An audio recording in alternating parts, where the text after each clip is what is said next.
口癖を変えれば人生はうまくいく。これ相当効きますよ。気にしない、気にしない。正直に言うと30代まで周りの目や人の言うことを気にしてばかりいました。今も批判や否定をされると一瞬へこむことがあります。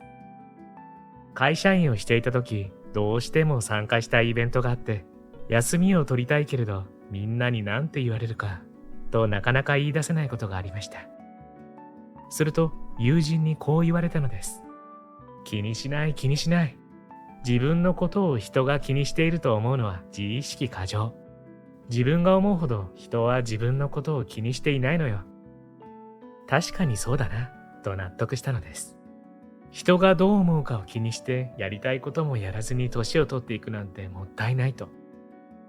それからは気にしないを口癖に言いたいことを言ったりやりたいことをやったりしましたが、問題になることはありませんでした。相手の都合も尊重し、人を傷つけないようにはしますが、それで自分のことを嫌いになる人がいたらしょうがない。すべての人に好かれようなんて虫のいい話なのです。どうやら私たちの無意識のコンピューターには他人の顔色を伺うシステムが組み込まれているようです。乳幼児期から自分の行動で親や周りの人がどう反応するかをモニタリングしながら社会性を身につけてきたのですから無理もありません。しかし、大人になっても人の目ばかりを気にしていると、自分の気持ちを抑え込んでストレスがたまるだけでなく、自分の本音すらわからなくなってきます。人の目や人の言うことが気になったらすぐに、気にしない、気にしない、とつぶやきましょう。自分が自分であるために。自分の気持ちを大切にする癖がつくと、相手も大切にできるようになるのです。あなたの使う口癖であなたの人生はできています。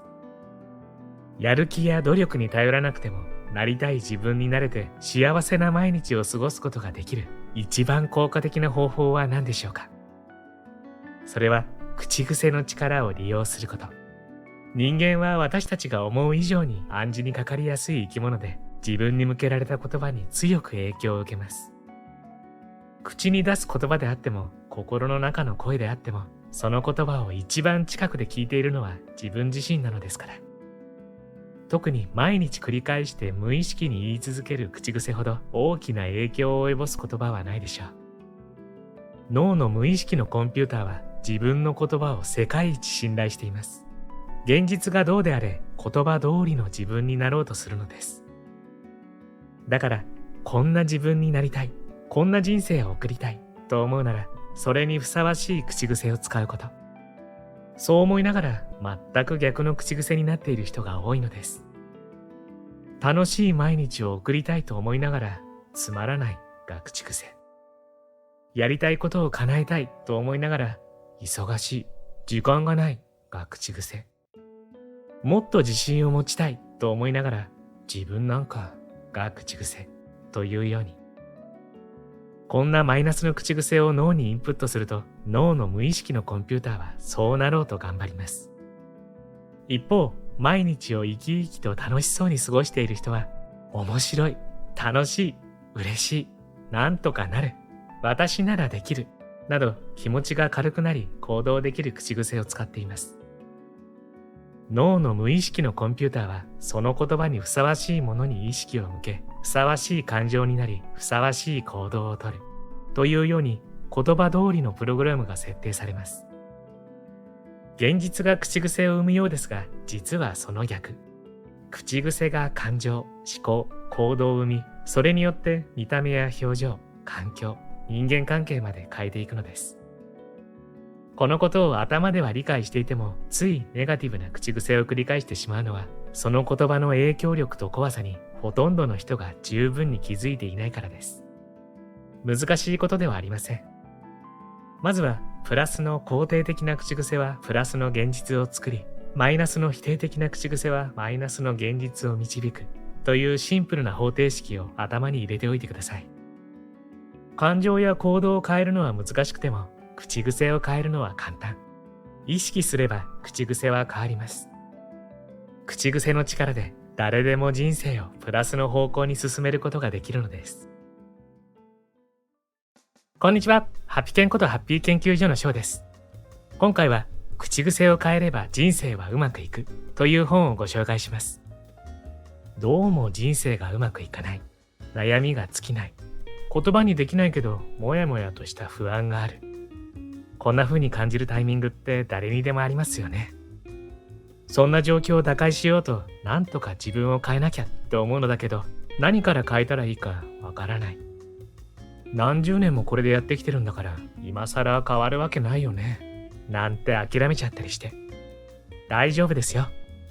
あなたはそのままで口癖だけをちょっと意識するだけでいいんです。たったそれだけで魔法のように人生が変わっていくんですって。著者は有川真由美さん。50を超える職業経験や40カ国以上の旅行経験など、ご自身の体験や経験をもとにした書籍を続々刊行されており、コンスタントにベストセラーを出し続ける有川さん。有川さんの本はどれも本当に素敵な空気感のものばかりで、本チャンネルでもたくさんご紹介させてもらっていて大好きな作家さんの一人です。そんな彼女が誰でも人生をプラスの方向に進めることができる口癖の力を教えてくれるのが本書なんです。本動画では本書のこの雰囲気をほんの少しだけご紹介したいと思いますので、ぜひ最後までご覧になってくださいね。そして今回も幸せのダイヤモンド探しがございます。このハッピーダイヤモンドを動画のどこかに5つ置いておきましたので、見つけてみてくださいね。見つけたら小さな幸せゲットですからね。それでは続きをどうぞ。ハッピー研究所では幸せになるためのいろいろなノウハウをご紹介しています。チャンネル登録して一緒にハッピーを作っていきましょう。簡単簡単。かつての同僚で簡単簡単が口癖の人がいました。上司から仕事を頼まれて私がめんどくさい、時間がかかりそうなどと嘆いているとき、同僚は簡単簡単、これくらいならすぐ終わるよ、とっとと済ましちゃおうとすぐに取り掛かるのです。実際私がぐずぐずと先送りしたり、いつまでもダラダラ終わらなかったりしている間に、彼女はさっさと片付けてしまっているのでした。それを真似て私も気が重い時ほど簡単簡単というようにしてきました。すると気が軽くなってサクッと始めやすくなるのです。特にメールの返信、ほうれん草、片付けなど、やれば数分でできるのに面倒だと感じてしまうときは、簡単簡単と背中をそっと押すようにしています。人間は捉え方を言葉によって変えられる生き物。ポジティブな言葉を使えば行動は積極的になり、ネガティブな言葉を使えば行動は消極的になります。難しい、大変、めんどくさいが口癖の人は、当然のことながら行動はぐずぐずだらだらと消極的になるでしょう。本当に苦手なこと、現実的に不可能なことを簡単簡単というのは無理がありますが、ほとんどのことは難しく考えない方がいいのです。やればすぐできるのに腰が重くなっていることはありませんか？やりたいことだったのに先延ばししているうちに面倒になっていることはありませんか？遊びの予定などのやりたいことであっても、時間が経つほど一歩を踏み出しにくくなるのが人間というもの。大事で面倒だと勘違いしてしまうからです。簡単簡単と言ってさっさと終わらせてしまいましょう。ちょうどよかった。ちょうどよかったは、良いことがあった時はもちろん、良くないことが起こった時も私が断るごとにつぶやいている口癖です。例えば何かをもらった時は、ちょうどよかった。これ欲しいと思っていたの。欲しいものがセール品になっていた時は、ちょうどよかった。ラッキー。などと言っていると、自分はなんと運がいいのだろうと思えてきます。期待通りでない時にも使えます。買い物に行って欲しいものがなかった時は、ちょうどよかった。無駄遣いしなくて済んだ。待たされる時は、ちょうどよかった。私もやりたいことがあったから。出かけに雨が降っている時は、ちょうどよかった。最近空気が乾燥していたから、恵みの雨ね。など、都合が良くないことも都合のいいことに変換できて気分が切り替わります。負け惜しみではありません。物事をポジティブに受け止めることによって、思っていたことと違ったけれど、かえって良かったと思えてくるのです。仕事で失敗した時もちょうどよかったと言ってみると、いい気づきがあった。また初心に帰ろう。本気度を試されている時、後でこの失敗が生きてくる。など、脳はなぜちょうどいいのかというストーリーを考え出します。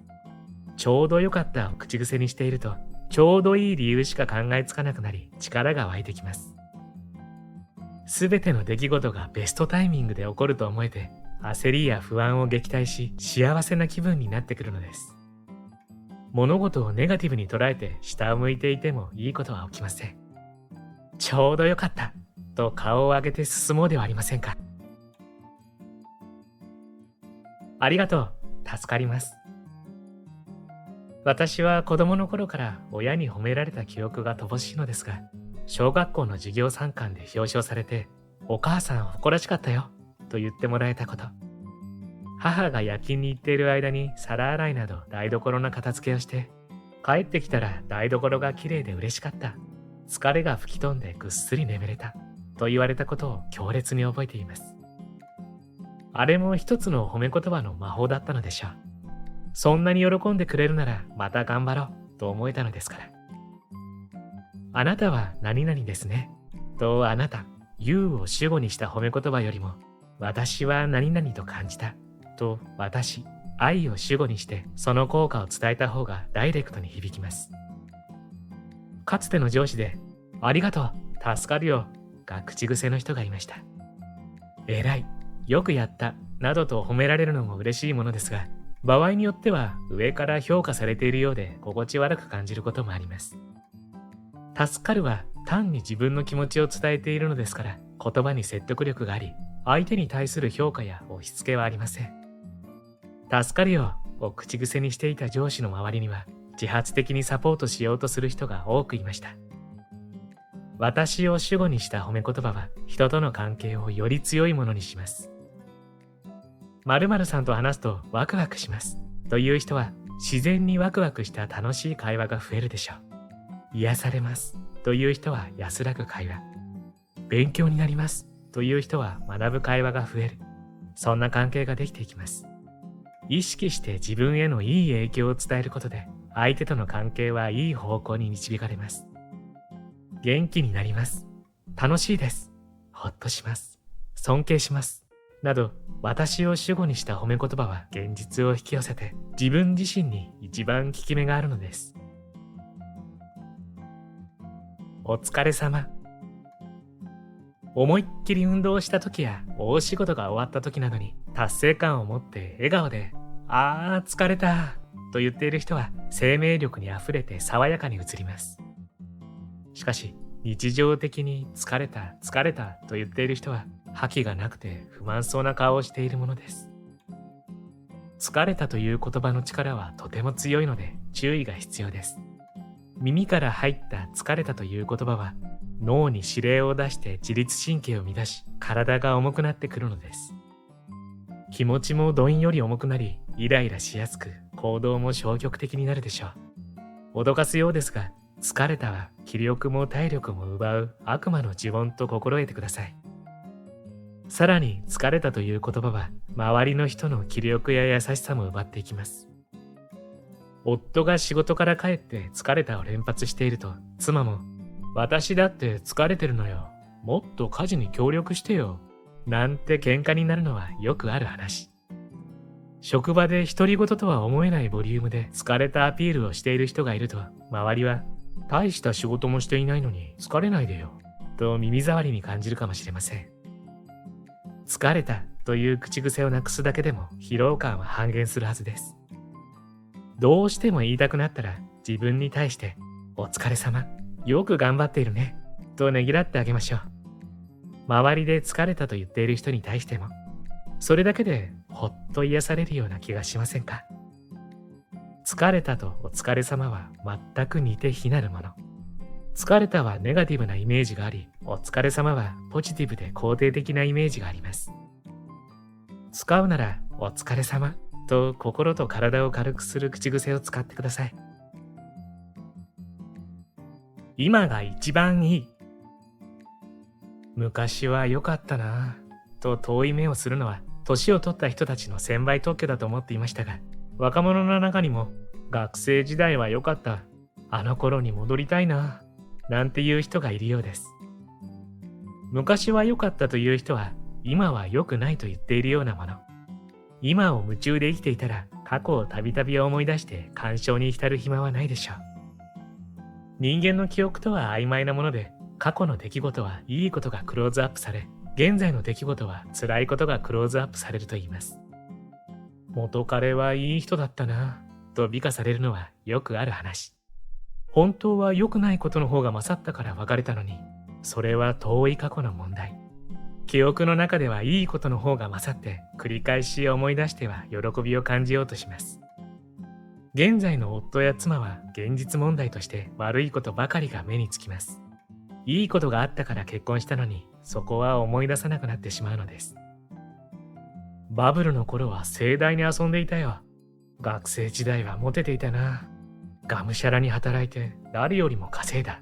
などと過去の武勇伝を話すのも過去美化バイアスがかかって実際よりも数割増しで美化されている可能性があります。昔は良かったの口癖は傍から見ても残念な人として映りますが、一番残念なのは本人が現実逃避をして今に向き合えていない点です。今は今でいいと肯定するのが第一歩。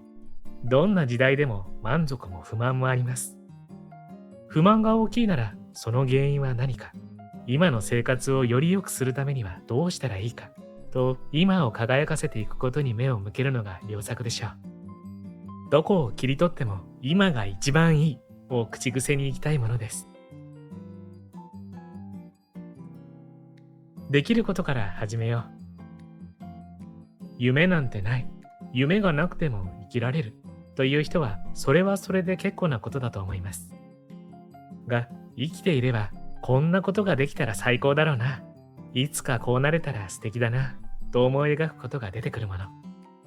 そんな思いをまさか自分ができるわけないかと摘み取らないで大事に育ててほしいのです。夢は思いっきり贅沢していいのです。心の中で思うのは自由。今はまだその力はないが、いつかあそこに行くのだという大それた夢が日々の自分を支えてくれるし、何より楽しいではありませんか。夢の大きさが思考の幅、行動の幅を作ります。例えば、いつかキリマンジャロに登りたいという人と、近くの山に登りたいという人では、日々のトレーニングも集まる情報も出会う人も違ってくるでしょう。キリマンジャロに登りたいという人は、トレーニング感覚で近くの山を制覇して、たとえキリマンジャロまで到達しなくても、それに近いことができているはずです。ただし、志は高く、目標は低く、できることから始めよう。これはかつての上司の口癖でした。大きな夢があっても行動しなければ単なる夢物語。日々の目標はやれば簡単にできることから始めて一つずつクリアしていく。その積み重ねで夢が近づいてくるのだと。志は高く、目標は低くを口癖にしていると、夢と現実のギャップを冷静に認めざるを得なくなります。自分の実力を知った上で、自分なりの方法を見つけて歩み続けるうちに、いつの間にかたくましい筋力がついていることに気づくはず。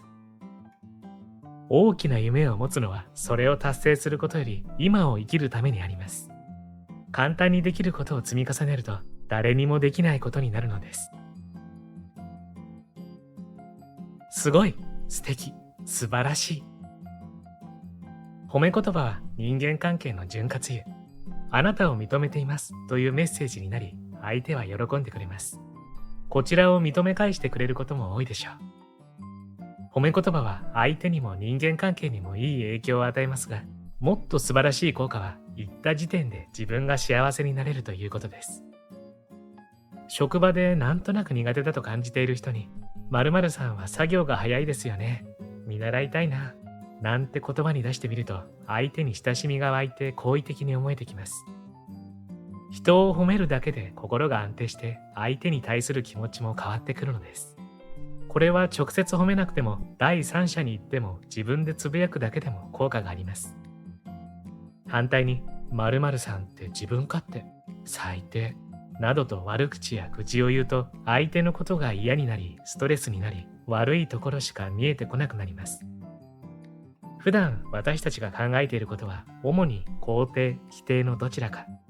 脳の無意識のコンピューターは肯定の褒め言葉をインプットすると相手のいい情報を集めるようになり、否定の悪口をインプットすると悪い情報ばかりに目が向きます。さらに無意識のコンピューターは自分、相手、他人という認証の区別がなく、すべて自分のこととして処理する特徴があります。相手への褒め言葉を聞いて一番喜んでいるのは自分。相手を攻撃して一番傷ついているのも自分なのです。気の利いた言葉で褒める必要はありません。まずはいいと思ったらすかさず 3S 褒め言葉のすごい、素敵、素晴らしいをさらりと口にするといいでしょう。褒め言葉は質よりも量。人を褒める癖がつくと自然にいいところ探しの習慣が生まれます。人を褒めていると自分自身に対しても褒めたくなってくるはずです。褒め言葉の魔法をじゃんじゃん使って自分と周りの人を幸せにしてください。口癖の魔法は繰り返すほど効果が大きくなります。魔法に副作用はなし、コストも時間も一切かかりません。いつでもどこでも誰でも簡単に実践できます。口癖の素敵な魔法によってあなたの心と体が軽やかになり、人生が本当に行きたい方向に進み始めることを願っています。今回もプロローグ程度のご紹介でしたが、本書の雰囲気伝わりましたでしょうか？口癖の力、言葉の力ってやっぱりあるんですよね。面白いのは本心で思っていようが思っていまいが、口癖を変えていくことで自分が変わっていくということ。口癖によって潜在意識が少しずつ書き換わっていくのでしょうね。例えば立ち上がるときによっこらしょではなくよしというだけでもなんか違いそうじゃないですか。そうやって一日の中の様々な場面で少しずつ口癖を変えていくと、それらが集まって大きな変化が起きるはずです。本書には人生をプラスの方向に進める92もの口癖が紹介されています。試しに1週間意識してみるだけでもその変化を相当実感できると思いますよ。かなりおすすめの一冊です。興味のある方はぜひ読んでみてはいかがでしょうか。そうそう、皆さん、冒頭にお伝えしたハッピーダイヤモンド見つかりました？ダイヤモンドの数は全部で5つでしたよ。どうです？見つかりましたか？見つけた時の小さな喜びも立派な幸せ。見つけたあなたは幸せを一つ積み重ねてハッピー度が上がってますからね。最後までご視聴ありがとうございました。これからも皆様の幸せづくりに役立つ情報をまとめていきたいと思いますので、チャンネル登録や高評価をしていただけるととっても嬉しいです。また次回の動画でお会いしましょう。皆様に幸せが届きますように。